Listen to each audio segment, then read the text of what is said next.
Well, sticking with politics, the Defence Secretary, Grant Shapps, has called on the government to spend 3% of GDP on defence in what is described as a more dangerous world. Yes, in an exclusive GB News interview, he also touched upon Donald Trump, Houthi rebels and the Chinook helicopters whilst on a visit to Poland. Let's have a listen. Well, look, I think it's undeniably a more dangerous world. We've got a war in Europe, we've got a conflict in the Middle East. You've seen the UK involved in the Middle East with the Houthis. So I think it's important that we up our spending. We are committed to 2.5%. I note that Labour say they're committed to the 2% figure. That's already a £7 billion cut from where we're up to now. So they are not the answer. And as you say, I've rightly, I think, called for more money. I should just say that this budget actually has added 1.8% in real terms to our defence budgets.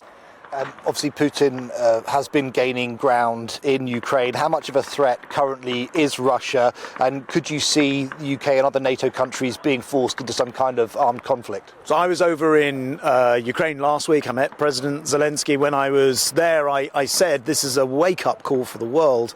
You've got some Russian advances, as you say. They're not dramatic in truth, but nonetheless, they're consistent at the moment.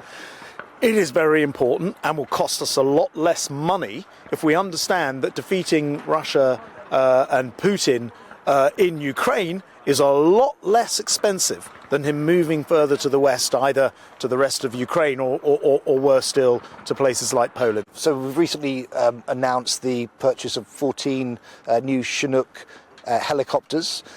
Why do we need them? They're obviously, we know that they've got extra features that the previous fleet did not have. So what makes them different and what makes them better?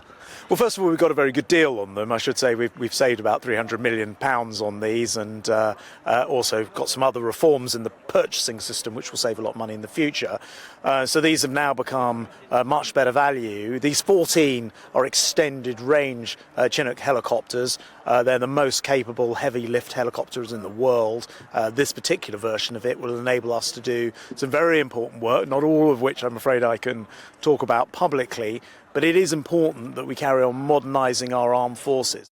Just looking at America now, obviously presidential election is underway and Donald Trump is the Republican presumptive nominee for that. It's possible he could be in the White House by 2025. And we've just heard from Hungarian Prime Minister Viktor Orban. He met Donald Trump. He said that Mr. Trump would not fund Ukraine if he became president of the United States. Does that concern you?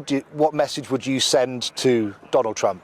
I think it's actually really very straightforward. There's one thing that Donald Trump definitely doesn't want to see. It's other leaders looking at the West coming to the conclusion, and America, that it won't step up when it comes to it, and perhaps in 2 or 3 years you'll get sort of bored and disaffected and leave that battle behind.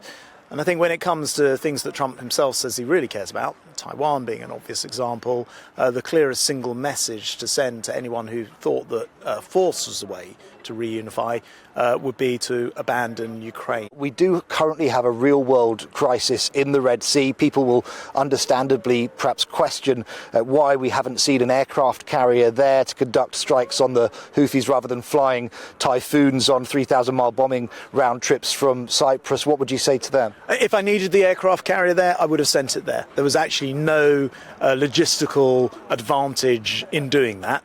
And the reality of the situation is that even when America went and bombed the Iran-aligned militias the other week in Syria and Iraq, you know where they flew those from? Not from the aircraft carrier, which they did actually have in the Red Sea, but all the way from the United States, which is a heck of a lot further than flying the Typhoons from its base to those targets. Well, the Defence Secretary there, quite a wide-ranging interview. Let's talk to former senior British military advisor, Major General Chip Chapman. Sorry, Chip, I'll get your title right eventually. Good to see you this morning. It strikes me, I mean, obviously the big headline figure out of this is he wants 3% of GDP on defence spending, which is where you would ideally want to be. It strikes me that he wouldn't have come out with this unless it had been signed off somewhere first. I don't think that's necessarily the case. I think he's putting pressure on Rishi Sunak to embed this within the Conservative manifesto. Rishi Sunak, of course, has said that we will try and get to 2.5% GDP when conditions allow. And the best way to conditions allowing is for growth in the UK economy. And we heard yesterday that we'd return to growth with a 0.2% rise in GDP.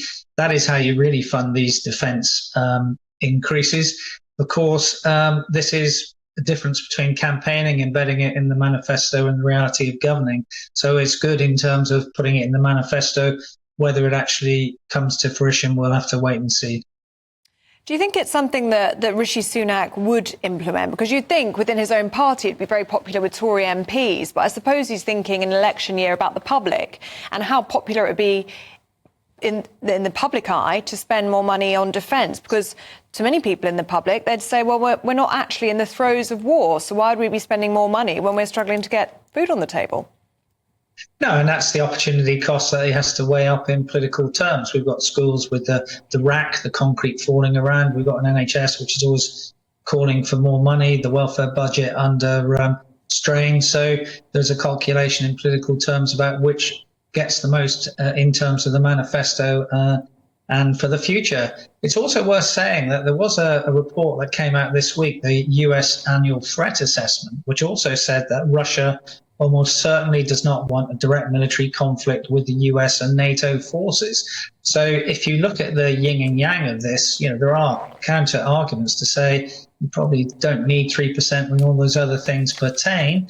That's different for those European countries which are nearest to Russia and the Ukraine conflict. And of course, he had that. General Shapps made this statement in Poland, which is currently spending 3.9% of its GDP on defence, as are all those countries which border Russia, such as Estonia 2.7%, Lithuania 2.5%, Finland 2.5%, new NATO member, and Latvia 2.3%. So those closest to Russia take more cognizance of this. That's certainly true.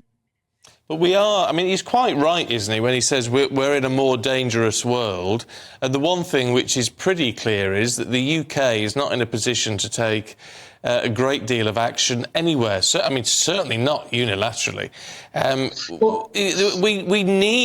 We desperately need more spending, don't we, and stronger armed forces. Well, we are in a more dangerous world, but it's also true that you have to understand how the budget works. So, for example, support to Ukraine, which is the best way to ensure that NATO, because there won't be a sovereign operation, doesn't have to go to war. Support to Ukraine comes out of the Treasury Reserve, which, of course, is borrowed money. It doesn't come out of the defence budget.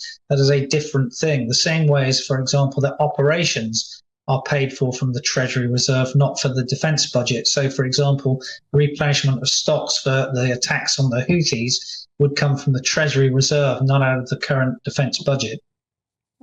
What do you make of Mark Francois' comments in PMQs yesterday? He was warning the PM that lessons need to be learnt from World War II. He doesn't want to see a situation where not enough is invested and then we are caught short. Do you think that could be the reality?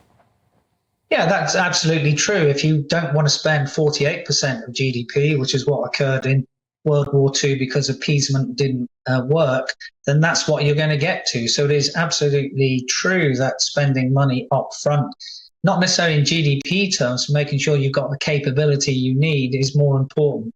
And going to war is a very expensive business. It's also a political business, not a legal business. To say you're at war is a political term, is not a legal term. None of us are at war at the moment. I've always said, Ellie, that I don't think it's actually helpful to say we're in a pre-war period. We're in the longest post-war peace since 1945. If you want to preserve that, give money from the Treasury Reserve to Ukraine so Ukraine succeeds. So you've put Russia back in its box for the next 50 years. OK, Chip Chapman, as always, good to see you.